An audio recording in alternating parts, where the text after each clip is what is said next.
Hey guys, welcome back to my channel. So, yeah guys, I know I'm a little bit late, but you know what? Here it is. After this, I'm probably gonna go to bed because I'm tired. So, bear with me, guys. Oh God. Oh, Jesus. Frick, that hurt. Oh, okay. So, alright guys. So, kind of what I was deciding, I was thinking after I posted which character video. I've kind of decided for right now, because right now I got so many what ifs going on right now. I figure, you know what, I need to at least finish at least one of my what if stories. So I'm not gonna rush through it. I'm gonna do it right. So there are going to be some that I am putting on hold just for a little while, but I think it's going to be more of one of my recent videos. So the Shiro Emiya what if, that will have to be put on pause for right now. Which, don't worry guys, I still continue. I'm not going to be like some of the other what if YouTubers who start a series, who come up with an interesting what if idea and then they don't do it. They only make that one video and then that's it, and they don't even continue to go forward. I ain't like that, guys. I plan to go, like, if possible, this series is most likely going to be going into the Shippuden, which I always had an intention of doing. Alright, so I was looking in the previous video at the comments. You guys, it was pretty split down the middle. I think there was just one vote that was over the other. I said, you know what? Why not just give them both? So here's what I'm doing, guys. I'm going to be giving you guys.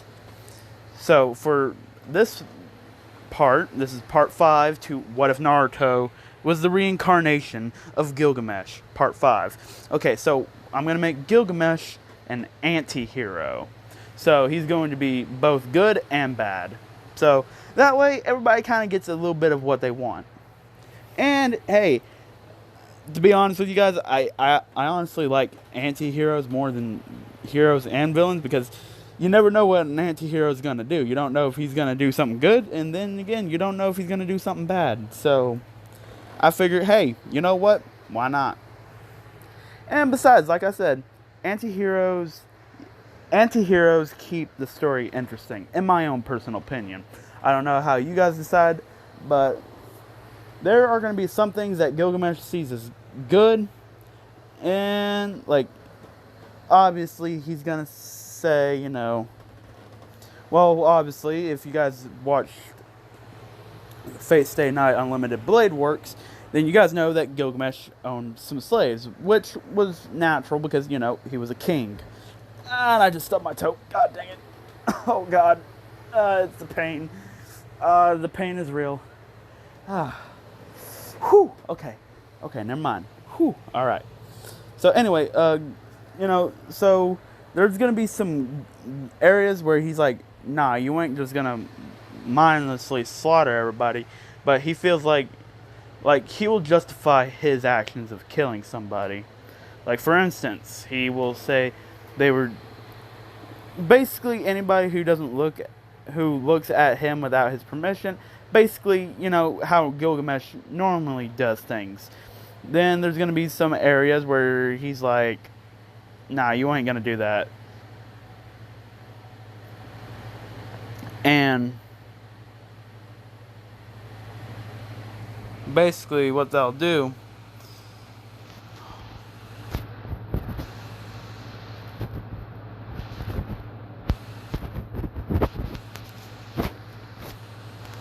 I'm sorry, guys. Thought I saw something. But never mind. So, yeah, Gilgamesh in this one, he's going to be an anti-hero. So there's going to be some gray area. Then there might be sometimes where he's completely, on the good side. And then there's sometimes he might be on the evil side. And then there's going to be most of the times where he's kind of in the middle. And he's like, it can go either or.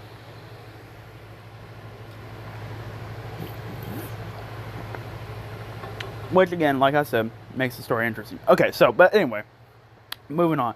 Alright, so quick little recap. We last left off at the forest of... Yeah, they were about to just go into the forest of death, so...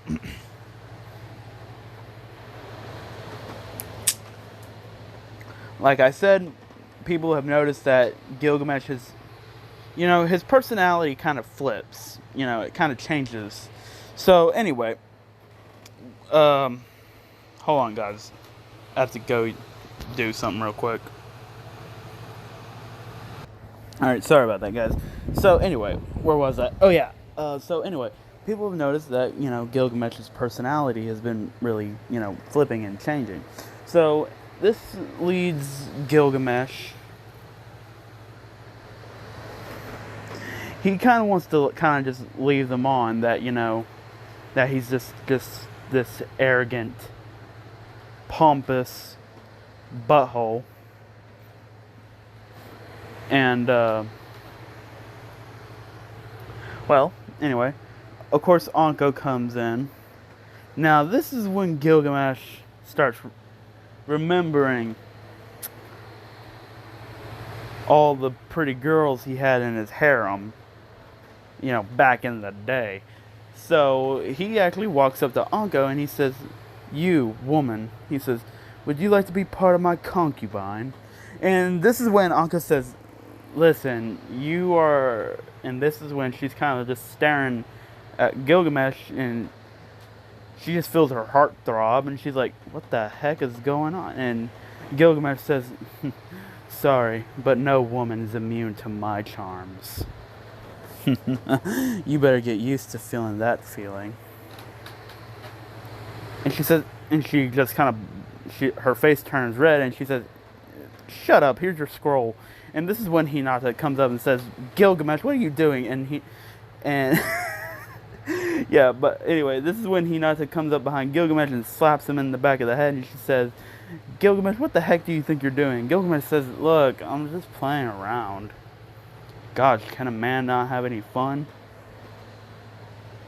Of course, Hinata, this is when she would say, "Of course you can have fun, you're just not allowed to do that. That is not fun. That is you hitting on girls."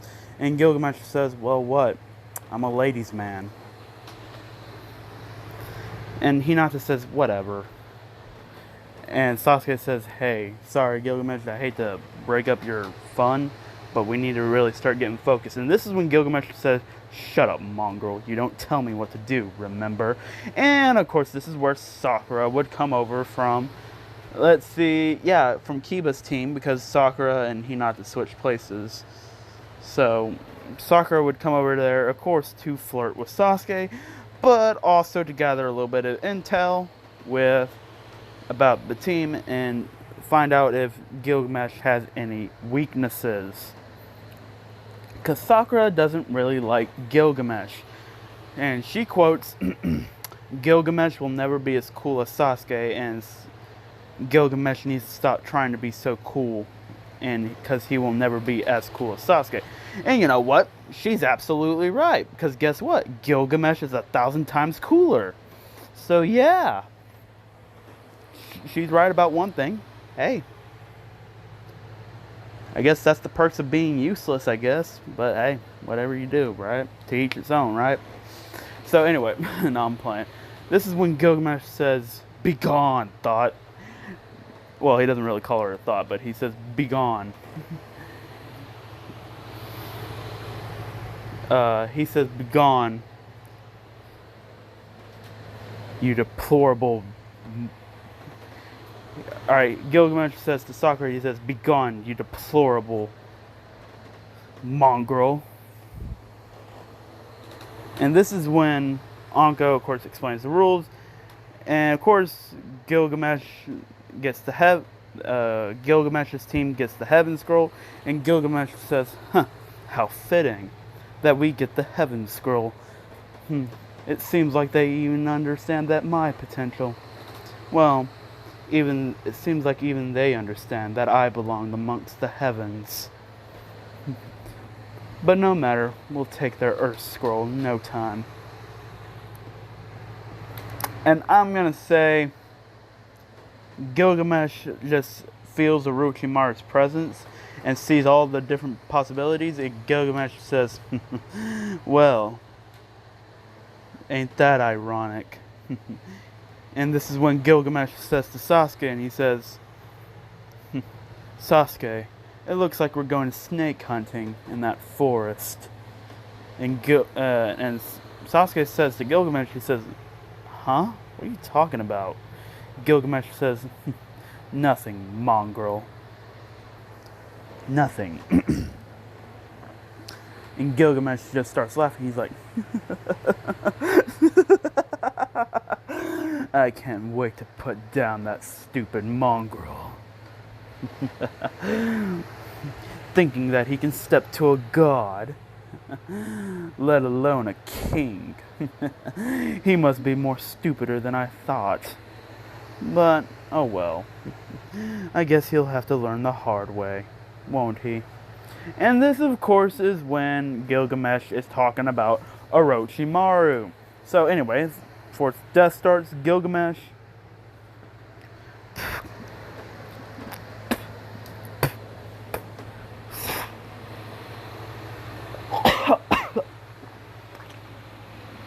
ugh, that was nasty. But anyway, Gilgamesh wouldn't know that Orochimaru was going to be right there in front of him, so he's already getting prepared. He says, alright, come out, I know that you're hiding out there, mongrel. And this is when Orochimaru comes out and says, do you want the Earth Scroll? And Gilgamesh says, yes, so why don't you do us a little favor and hand it over? And this is when Orochimaru uses his bloodlust. Of course, now this would only stun Sasuke and Hinata, because they have not felt bloodlust like this before. Gilgamesh is just standing there, because Orochimaru thinks the bloodlust worked on everybody, except it didn't work on Gilgamesh. And Gilgamesh says, is that it? Here I was expecting, but I guess I was wrong. Oh well. You really just are a filthy little mongrel that needs to be put down. And this is when Gilgamesh would then say, if this is a battle of intimidation, you've already lost. And this is when he would activate his charisma, and combined with his bloodlust, Orochimaru is just on the ground with his face planted into the ground. He's saying, why am I being forced down? He said, how can someone have this much bloodlust? He's like, I never felt anything like this. He's like, I have to get out of here. And this is when Gilgamesh says, see, you have two options. One, I obliterate you and I take your scroll. Or two, you leave the scroll and you get to keep on living your miserable little existence, mongrel. And Orochimaru carefully weighs his options. He's like, do I die or do I leave the scroll here and live to fight another day? So Orochimaru, being the snake that he is, puts the scroll down, and you know what he does? He gets the heck out of there, because he knows that if he goes up against Gilgamesh, Gilgamesh is going to absolutely eviscerate him, destroy him. Because Orochimaru is wondering that he's thinking in his head, he's thinking, if he's letting off this much bloodlust, this must mean that he can actually fight. That he's actually ready to kill if need be. He doesn't care about, right or wrong. He's going to kill you if he sees you as a threat. Now, of course, this is when Gilgamesh would say, be gone, mongrel. And this is when he deactivates his charisma and his bloodlust, and he picks up the Earth Scroll, and Orochimaru runs away, basically fearing for his life. And, of course, Gilgamesh says, what are you two mongrels doing? He says, you all need to wake up. If you're just scared by that little amounts of bloodlust, and this is when Sasuke and Hinata says little, that was a lot of bloodlust. We just saw how we were going to, basically kick the bucket. And Gilgamesh says, if you were just scared about that little much bloodlust, you won't make it in this world. But I guess since you've never really had to experience bloodshed before, so I guess it's alright. This is, of course, is when Gilgamesh, Hinata, and Sasuke are currently running towards the tower. Of course, they're the first ones to make it. With little to no effort. They actually didn't get hurt at all, so they're basically at full power. If you're wondering what Gilgamesh is wearing, hold on, guys. This right here is what he's wearing. So yeah, what you see right here is what he's wearing. He only puts on his armor for when he's either going outside of the village or when he feels like it's time for him to get serious, which is hardly ever. So yeah. So of course this is when not Naruto, but but no at the same time. But anyway, Gilgamesh would just basically be saying, alright, Hinata, you have two choices. You can sleep in your room, or you can come and sleep in my room. The choice is yours. I ain't going to force you to do anything that you don't want to. And of course, Hinata's just kind of blushing. And she says, I'll think about it. And Gilgamesh says, hurry up. I'm an impatient man. And of course, this is when Gilgamesh would go up to his room. And of course, he would lay on his bed. Hinata would go into her room, and Sasuke, he would be in his room, trying to sharpen his senses and stuff, and trying to, he's training with his Sharingan. I don't know if I gave him the Sharingan. Well, he does now. So he has the two Tomoe in both of his eyes. So right now, he's currently just training and trying to act. Now, remember, Orochimaru did not bite him with the curse mark. So, guess what that means? That means he has nothing hindering his chakra, so he can use his power to its fullest extent. Now, meanwhile, coming back to Gilgamesh. Gilgamesh is inside of his mental landscape. And if you guys are wondering what Kurama's mental landscape looks now, it basically looks like how Gilgamesh is, except the cage is bigger, it's gold, everything is gold, and it doesn't look like a prison. It looks like an actual, more like it almost, I don't want to say it looks like a doghouse because I don't want it to be goofy. I'm just gonna say he's just kind of laying on a bed and there just happens to be bars. So of course Kurama's saying, well, this is an upgrade from where I once was.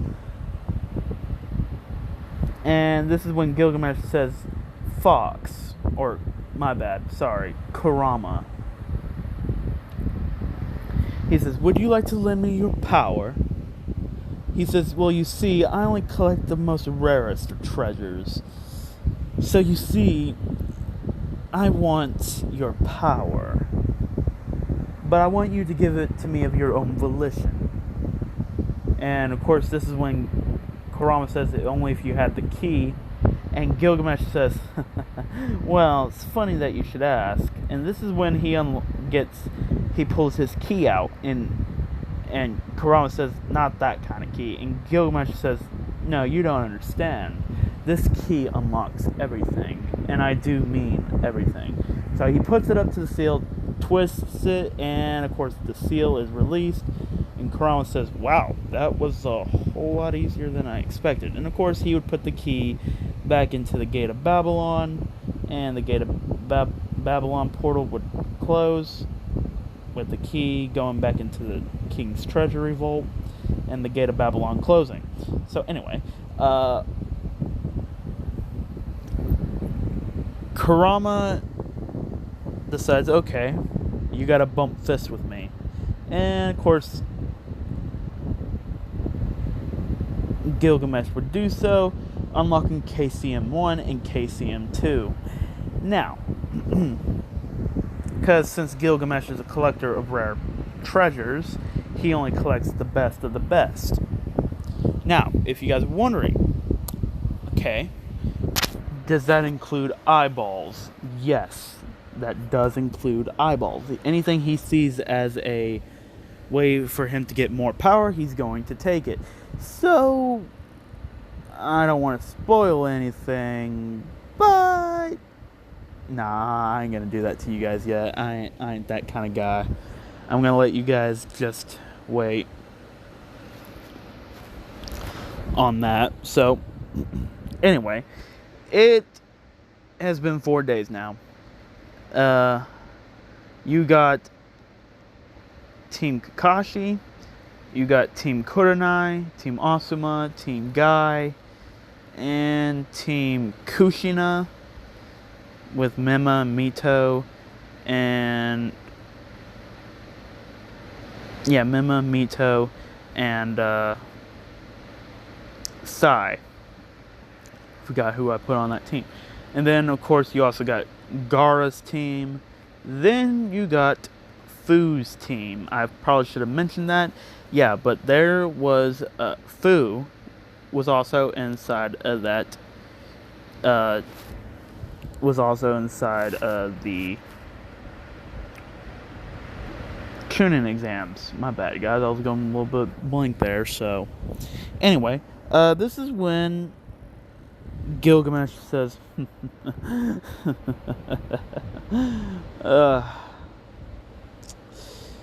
can't wait to see what all these little mongrels have. And of course, Gilgamesh is not even paying attention to what the instructor says. And of course, the instructor would say, Gilgamesh, are you paying attention? And Gilgamesh gives him a scowl. He says, who do you think you're talking to, mongrel?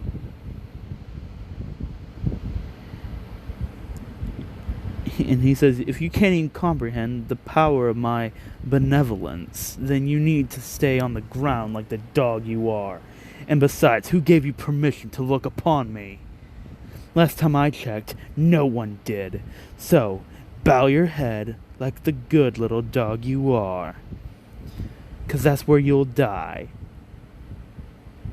Is right there. At that very spot. And that's how you will die. As a mongrel.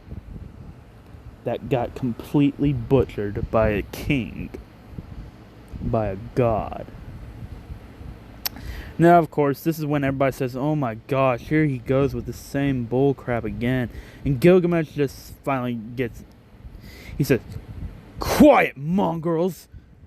I did not give you permission to speak to me. Next time I hear a word out of you, well, let's just say this, a sword will be going through your head. And don't think I'm playing, 'cause I'm not. And, of course, this shuts everybody up. And he says,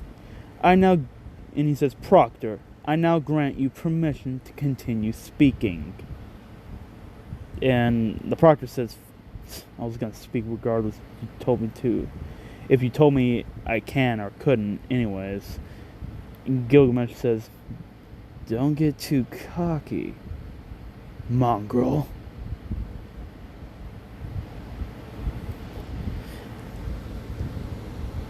And this, of course, is when they explain the rules, and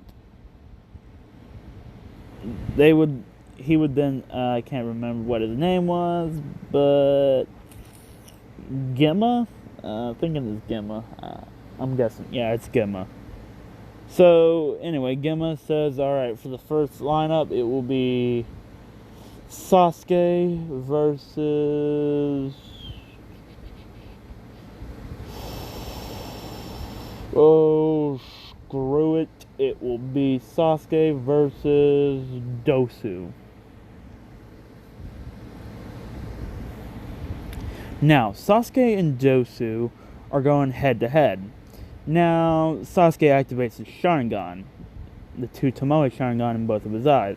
And then this is, of course, when he would instantly speed right up to Dosu, and Dosu not being able to keep up, he kicks Dosu in the face, and he basically does the Lion's Barrage. And Dosu says, "You think that's enough to keep me down?" And then this is when Sasuke would then do it for a second time, do a second Lion's Barrage. And basically, he keeps on rinsing it and repeating the same thing. And finally, Dosu's getting tired of it. He says, "That's it. I'm having enough of this bullcrap." And this is when Sasuke says, "Well, you have 2 options. You can either forfeit, or I can knock you out. Keep on doing the same move. And basically, you do nothing."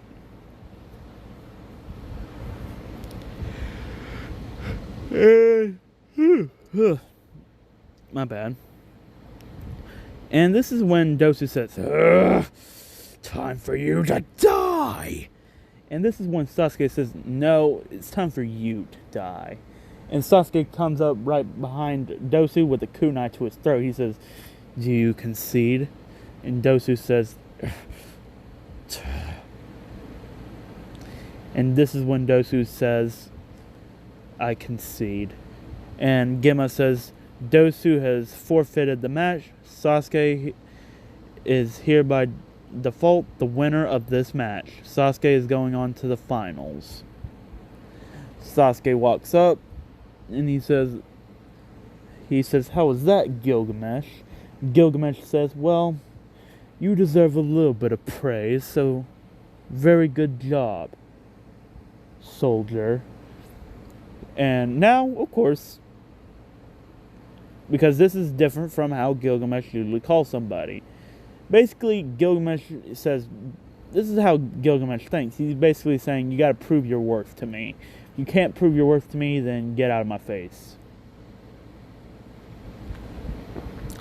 Next up will be, and the board's going up, and Gemma says, now for the next match, it will be Kiba versus Mima.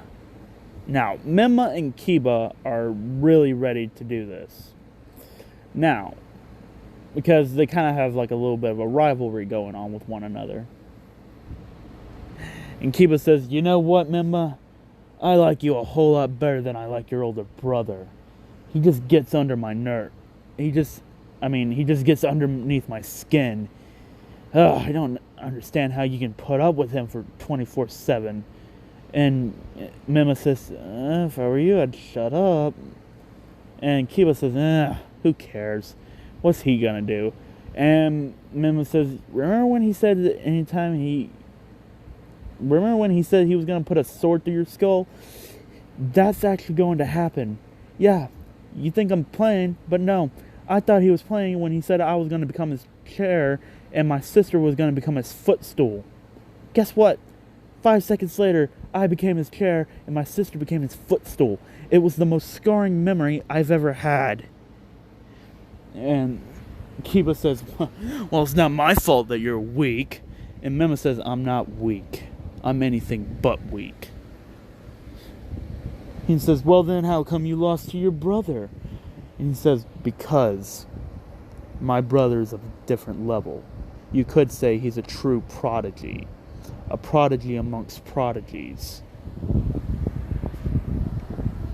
Now, of course, this is when Kiba would say, alright, that's enough talk. Let's fight. And he says, alright, you ready, Akamaru? And then, of course, this is when Mima says, whatever, I don't got time for this. And then this is when Mima would use his chakra chain restraining both Akamaru and Kiba. And, of course, Kiba's trying to break free. He's like, ugh, what the heck are these? He says, this is the Uzumaki's Kekkei Genkai. The Uzumaki chain. Chakra chains. These chains can even restrain tailed beast. So good luck breaking them. And Kiba says, ugh. Ugh. And this is when Mima says, Kiba, you're not going to get out of them. You might as well just concede. And of course Kiba says, ugh. Dang it. is what I would have said if you actually caught the real me. And turns out it was a shadow clone. Kiba's coming up right behind Mima, and Mima says, what? Along with Akamaru, because Akamaru also made a shadow clone. By some weird reason, he made a shadow clone. I don't know, just go with it, okay? So anyway, Mima and Kiba are currently engaging to hand-to-hand combat. Of course, now he's also having to dodge Akamaru. And he was able to kick Akamaru to the side and basically DDTs Kiba onto the concrete and basically put him into a submission, saying, do you concede? And Kiba says, fine, I concede. And this is when Gemma would say the winner of this match is Mima Uzumaki. And then this is, of course, when Kushina says, all right, good job, Mima. And, of course, Mito, she says, good job, little bro. And, of course, this is when Mima looks towards Gilgamesh, and Gilgamesh just kind of gives him a smirk. And he says, well, you do have some skill. I'll give you that much. But you still have a ways to go to be called yourself a soldier. Mongrel. Now, he just called him a mongrel. He didn't call him a filthy, mangy mongrel. He just called him a regular mongrel.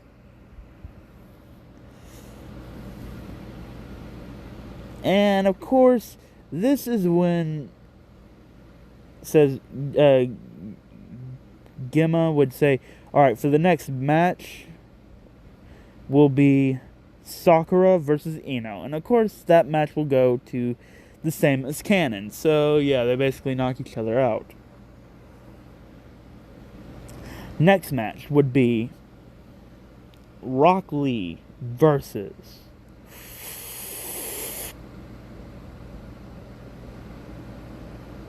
you guys really want me to say it? Okay. Alright. Alright. It's going to be Rock Lee versus Neji. Now, this is the fight that Rock Lee was really waiting for. However, of course, he was wanting it to be in more... You know what? No, scratch that. It ain't going to be Rock Lee versus Neji. It's going to be Rock Lee versus... I'm going to say... Sai. Yeah, Sai. Now, Sai would say, I hope you're ready to be defeated. And of course, you know, he puts on that fake smile that really drives Naruto insane in the Shippuden series. But anyway, Sai and Rock Lee are currently going blow for blow. And Sai would use his ninja scroll. He says, secret ninja art, Super Beast Scroll. And then, of course, this is when the animals would leap off of the scroll, going towards Lee to attack him. And, of course, Lee would open up the third gate to stay away from the beast, or obliterate it. And, of course, Guy says, alright, I give you permission to take off your leg weights. And, of course, he does that. And now Rock Lee's, like, faster than anybody can keep up with, except for Gilgamesh. Gilgamesh is keeping up. He says, that ain't nothing special. If that's as fast as he's going, then... And, of course, this is when Mike Guy says, you need to really shut up. And Gilgamesh says, who do you think you're talking to, you filthy mongrel? Who gave you permission to speak to me like that?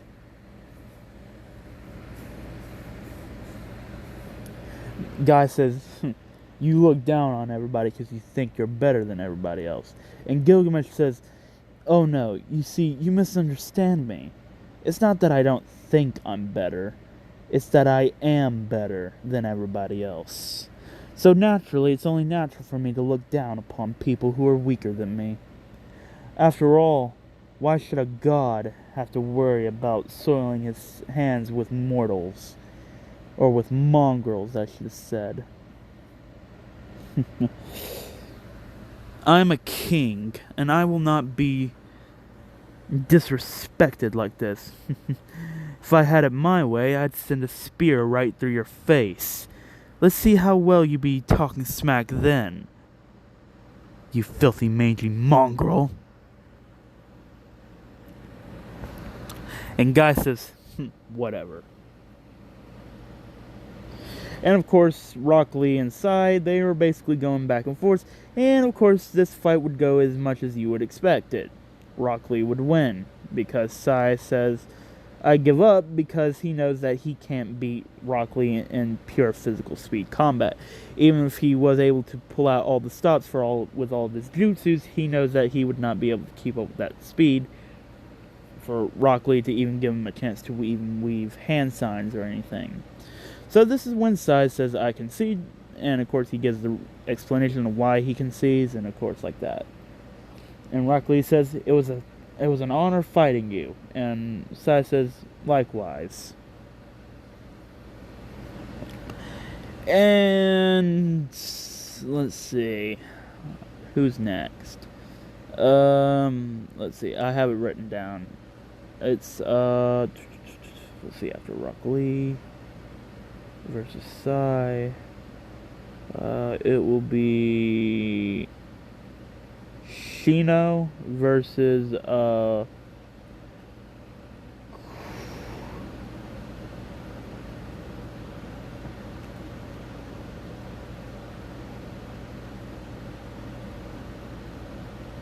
it'll be Shino versus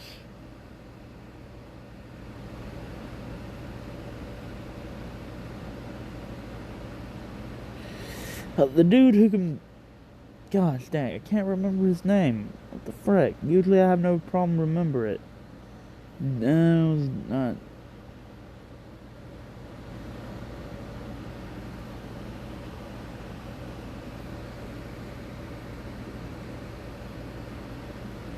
The guy who Shino fights in the original series, yeah, him. He fights him, and of course Shino wins the same in canon. Now, Shikamaru versus that, Keen. Yeah, Keen. And, of course, Shikamaru wins with relative ease.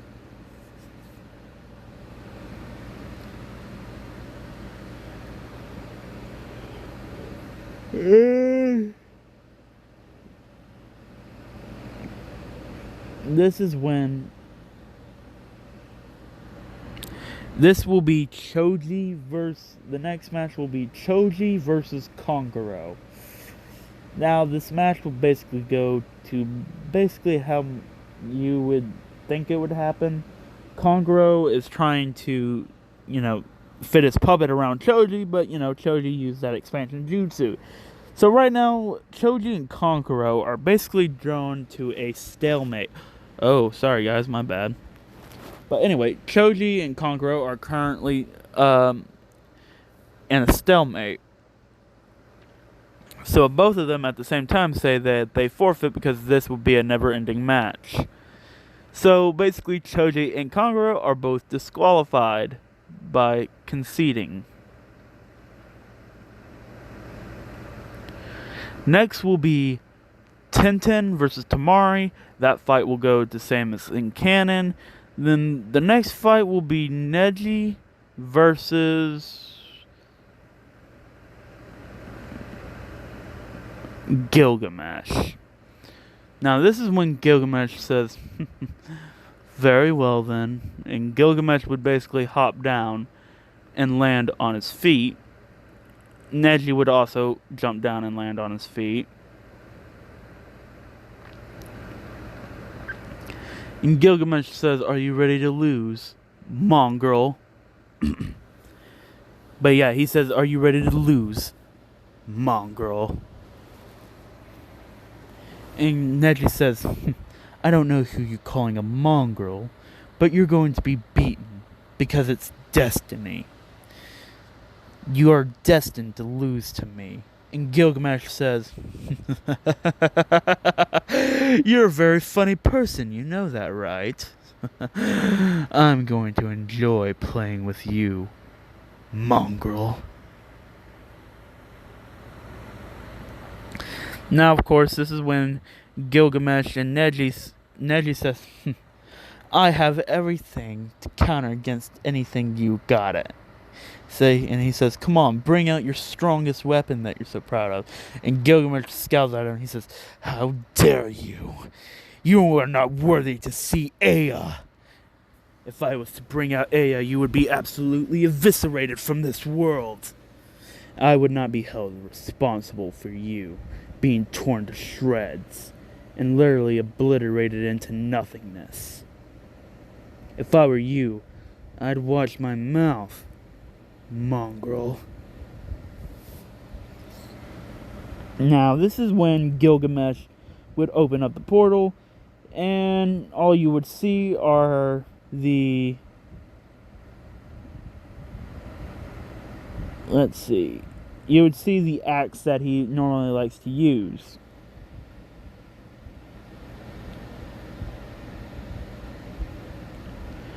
See, the axe. I had it here somewhere, guys. Give me a second.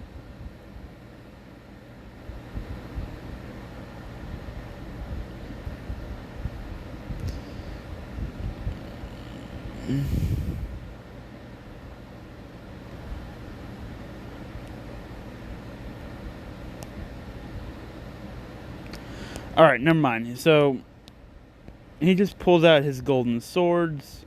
Now, he just pulls out the axe and he says, time for you to die, mongrel. And this is when he launches Guy Bolg from behind Neji, and Neji can't see that it's right behind him. And Neji's trying to prove a point that he doesn't need his Byakugan to take down Gilgamesh. That he's nothing more than just a pompous, arrogant butthole. Now, of course, everybody's basically cheering on Neji to put Gilgamesh in his place. And Gilgamesh says,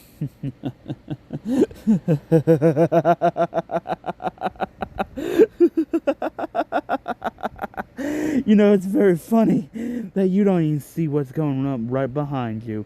And of course, Neji would turn around real fast and he doesn't see anything. He says, playing mind games at me. And of course, this is when Gilgamesh would basically speed up to him, swinging his axe, and Neji would easily dodge this. He says, what do you expect to gain from swinging such a... He says, what do you hope to gain from swinging such a heavy weapon? You won't make any progress with that. And Gilgamesh says, what makes you think I was going to attack you with it? And Neji says, you literally just tried to attack me? And Gilgamesh says, you're insane if you think I was actually trying to attack you. You see, I saw that coming. Right now, you're in my trap. And Neji says, what? And before Neji could react and turn on his Byakugan, chains of heaven restrain Neji. He's like, ugh, what? He's like, rotation! And he's like, wait, how come these things aren't coming off? He's like, how come I can't move? I can't move. He's like, not even my finger is able to move. And this is when Guy Bolg is just being pointed straight to Neji's forehead, and he says, now, what was that I said at the beginning of this preliminaries? Oh yeah, you didn't shut up. You were going to find a blade, or a spear, or an axe, or basically anything with a sharp edge on it to be going through your face. So, do you really want to test me? Or do you want to submit? Right here, right now.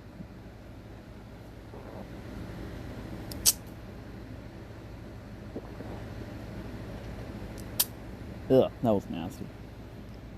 But anyway, Neji says, fine, I submit. And this is when the chains of heaven, Enkidu, would dematerialize, go back into the gate of Babylon. Guy Bolg would go right back into the gate of Babylon portal. The gate of Babylon would close, and Gilgamesh is pronounced the winner. Oh yeah, and his axe also dematerialized and went back into the gate of Babylon, back into the king's treasury. So anyway, Gilgamesh just hops up to the balcony and says, "See, mongrels, that's how you do it. You lead them into a trap, thinking that they're superior.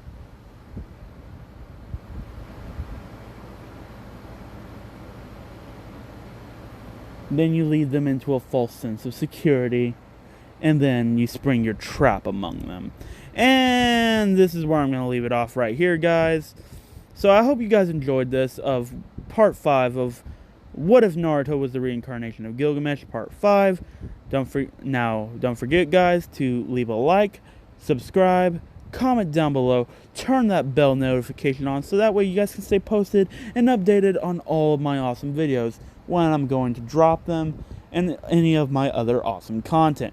Now, don't forget to share this with your friends on your social media platforms.